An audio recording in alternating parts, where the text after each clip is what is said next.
Shepard did everything right. More than we could have hoped for.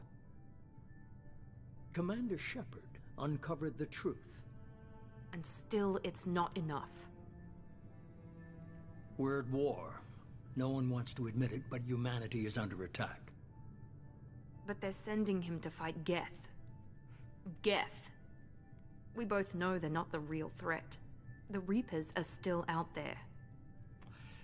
And it's up to us to stop them. The Council will never trust Cerberus. They'll never accept our help, even after everything humanity has accomplished. But Shepard, they'll follow him. He's a hero, a bloody icon. But he's just one man. If we lose Shepard, humanity might well follow.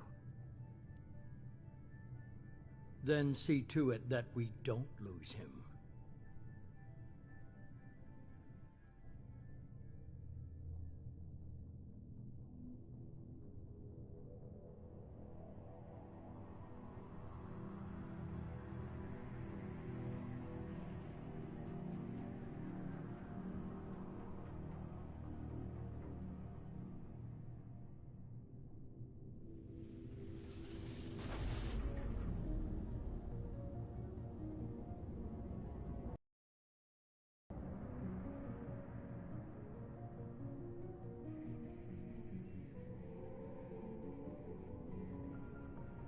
Disengaging FTL drives.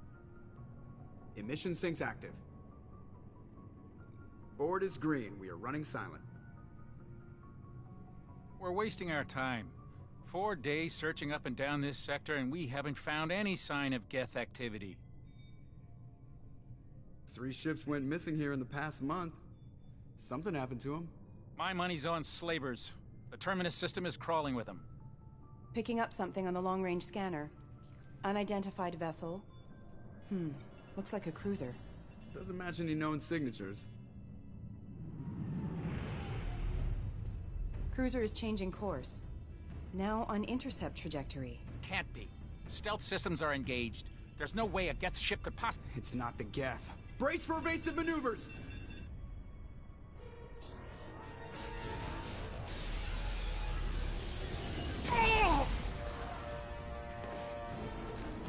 Presley! Kinetic barriers down. Multiple hull breaches. Weapons offline. Somebody get that fire out.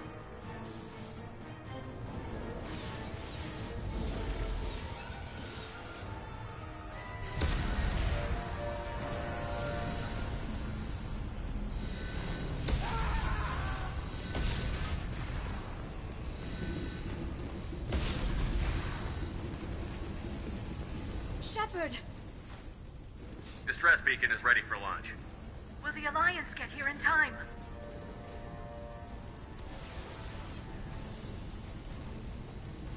The Alliance won't abandon us. We just need to hold on.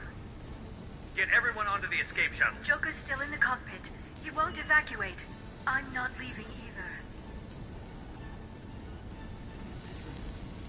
I need you to get the crew onto the evac shuttles. I'll take care of Joker.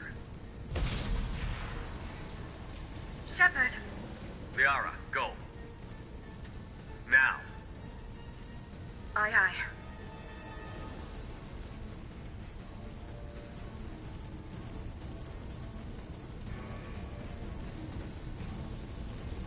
Everybody in!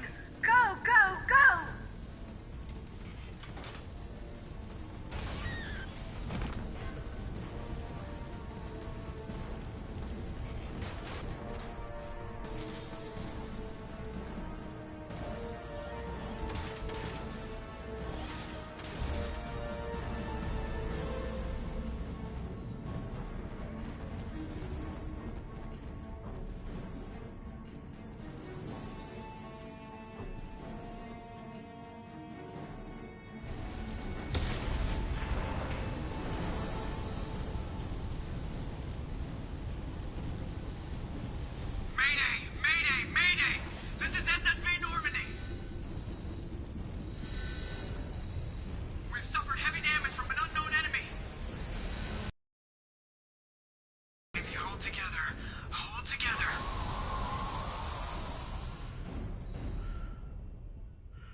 Come on, Joker.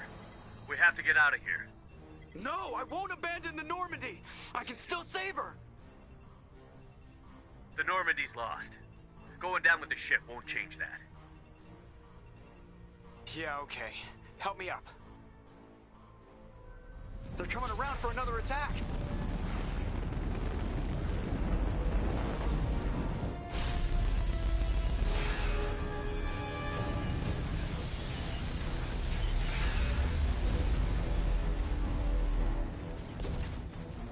Ah! Watch the arm!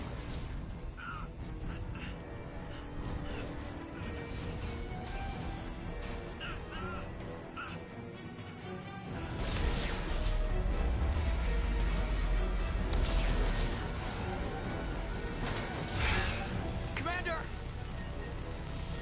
Shepard!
Why do they always say that before a mission?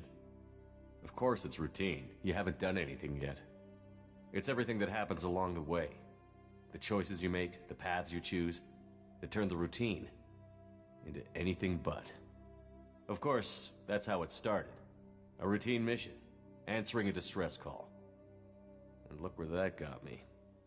We were testing out the Normandy, Captain Anderson's new ship, when the distress call came in. An Alliance patrol on Eden Prime had been attacked. They'd seen something they couldn't explain. And whatever it was massive. I hit the ground with my lieutenant, Caden Olenko. A good kid, loyal, by the book, with a talent for biotics. We came across the lone survivor of the patrol, Gunnery Chief Ashley Williams. A soldier to the core. Tough, disciplined, ready to take on whatever came her way. Ashley joined up with us and took us to the spot where she lost her squad. That's when we saw it. The ship. It was massive, scorching the colony and everything around it as it blasted away. We followed the path of destruction to an artifact, a beacon left by a long-dead race called the Protheans. The colony had dug it up, and whoever attacked them had tried to take it.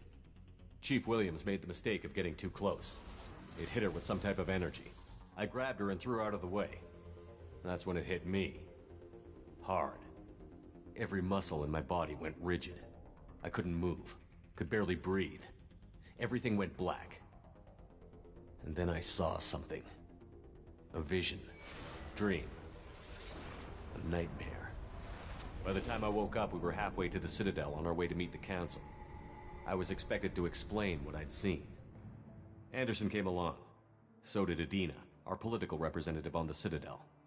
With those two heavyweights, it seemed reasonable we could persuade the Council that the ship we'd seen was a potential behind the attacks. The main suspect for the Eden Prime massacre was a Turian Spectre named Saren. He'd been seen by one of the survivors from the colony at Eden Prime, and there was some evidence to suggest that the ship was connected to Saren. But even Adina's pointed accusations weren't enough to convince the Council. They just couldn't believe one of their chosen elite Spectres could be guilty of something like that. They needed proof. Which meant I needed proof. Fortunately, I wasn't alone in my search. Garrus, another Turian, wanted to help. A top agent for Citadel Security. Despite orders from his superiors that he shouldn't get involved, he told me he was suspicious of Saren, and he had some useful leads. More importantly, he was willing to share them. That led me to Rex, the biggest, nastiest-looking Krogan bounty hunter I'd ever seen. He turned out to be more than just a brute. It was his intel that led to a fugitive with incriminating evidence on Saren. The fugitive turned out to be an energetic little Quarian named Tali. A tech expert with a knack for hacking, she'd procured some information on Saren. Evidence that proved Saren was dirty. Tali's evidence proved that Saren was responsible for the massacre on Eden Prime, and that the immense warship we'd spotted was in fact Saren's flagship. But it went much further. Saren was trying to find a way to bring back a race of sentient machines from dark space. Machines allegedly responsible for cleansing the galaxy of all organic life. These Reapers were blamed for wiping out all life 50,000 years ago, including the Protheans, then disappearing back through the mass relays to dark space, leaving no trace they'd ever been. That explained why Saren was after the beacon, and it made some sense out of my visions. But not much else. We couldn't convince the Council that the Reapers were a threat, but they agreed Saren had to be stopped. They stripped him of his Spectre status and gave me the honor of becoming the first human Spectre. My first task? Bring down Saren. Anderson decided to stay behind, giving up his ship, the Normandy. He told me I would need it more than he would. He also pointed me in a direction. Liara, a Prothean expert, adept in biotics, and maybe most importantly, daughter of Benezia, Saren's top lieutenant. And like most Asari, as beautiful as she is intelligent, and born with a unique ability to meld with other species. Liara was able to help me decipher some of the vision the beacon had given me. Nothing concrete, but it gave me some clues. And a new appreciation for the Asari. Her technique for accessing my vision was unexpected, but not at all unpleasant. Ashley was a little concerned about the connection I shared with Liara. As commander, I knew either relationship had the potential to interfere with the mission. I told Liara about how I felt. Apparently, she'd felt it too. But we agreed we wouldn't let it get in the way of our mission. Finding Saren. Thanks to Liara's help, we had our next lead. Benezia.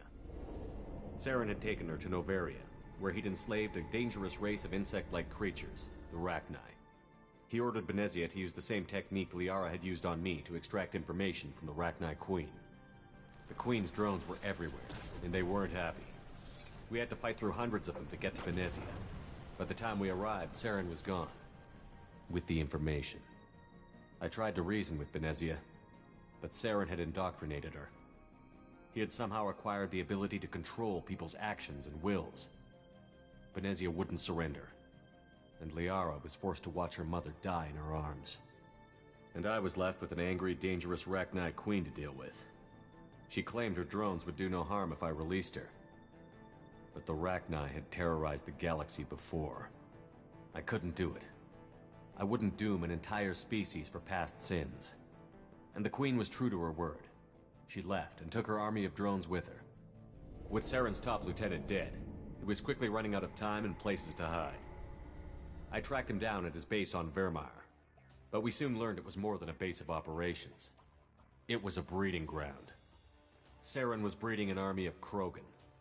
He'd found a cure for the genophage, mindless beasts that obeyed Saren's will. I had to destroy the base, and all its research. Rex disagreed. Violently. Rex wanted the genophage cure for his people. I tried to convince him to help me destroy it, that these Krogan weren't real. But he wouldn't back down. He just couldn't be reasoned with, and I couldn't let the base be saved, even if it meant curing the Krogan. Saren had to be stopped. When we finally got to the center of the base, I realized just how close Saren was to completing his plan. He was already in communication with the Reapers. Sovereign, Saren's flagship we'd all assumed was just a ship, was a Reaper. It spoke to me. Threatened me. I could feel the menace it had for every living thing. It wanted me dead. It wanted us all dead. And I knew it was capable of doing just that. What I couldn't understand was why Saren would help it. But there was no time to think about it. Sovereign knew where we were. We had to destroy the base and get the hell out. I split up my team in 2 squads, sending Ash with one and Kaidan with the other as a distraction. We had a nuke, and we planned to use it. Before we could detonate the bomb, Saren showed up. We fought. I stalled him to make time for my team. And in talking to him, I realized the truth. It wasn't Saren who was indoctrinating everyone. It was Sovereign. The Reaper. And Saren was in deeper than all of them. He tried to convince me he was still in control. Said he found a way to reduce the Reaper's influence, but he was kidding himself. Or believing the lies Sovereign was telling him. Before I could convince him to stop, he ran, leaving me just seconds to extract my squad mates. I tried, but I wasn't fast enough. I could only save one of them. Kaidan was a good man, and a great soldier. But I had to choose, and I chose Ash. That was the last time Saren would slip away from me. I knew then, the next time we met, one of us would die. With my team mostly intact, we chased Saren and his army to Ilos, a long-lost planet that had once belonged to the Protheans. As we prepared for what we knew would be a desperate fight, I spoke to my crew. We were just one ship, against Saren's growing army. I assured them all that despite the odds, we could defeat him. Liara saw through my words.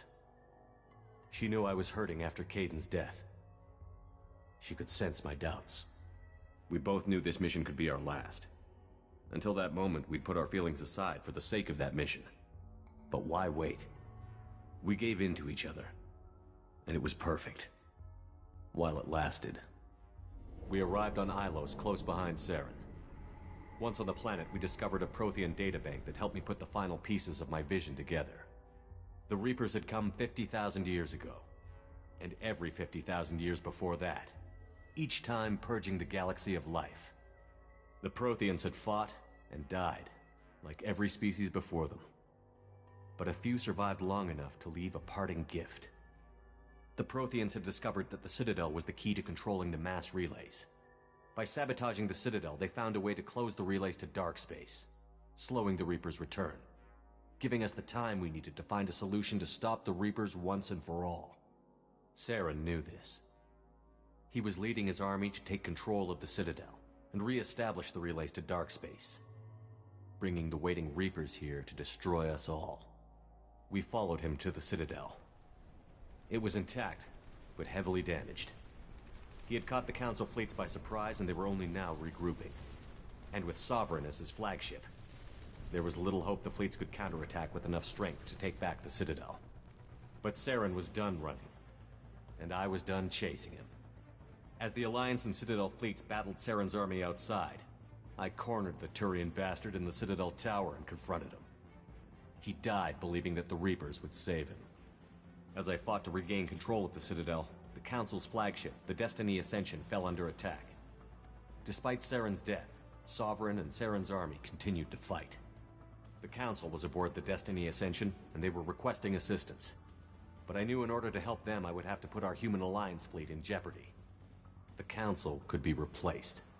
The fleets were needed here and now if we were going to defeat Sovereign.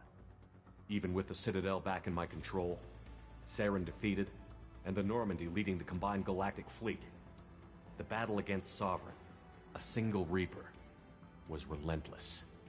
It took the combined fleets of humanity and the other races, but in the end, Sovereign fell.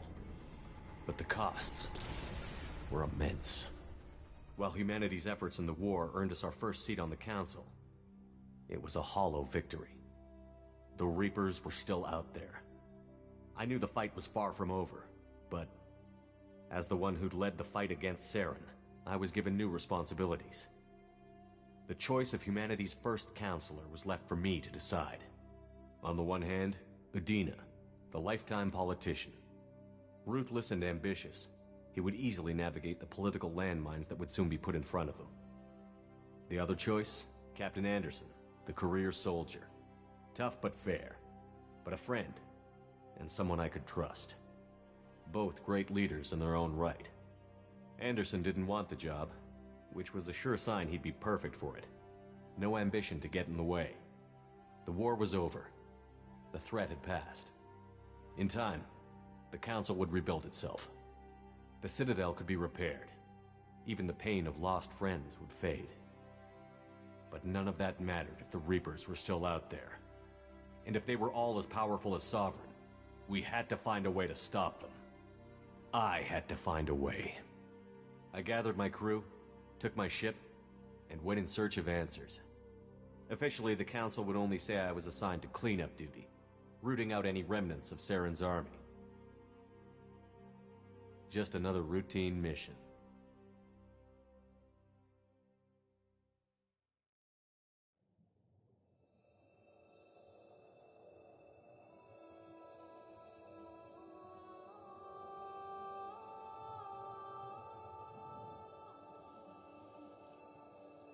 Commander Shepard has been recovered. The Lazarus Project will proceed as planned.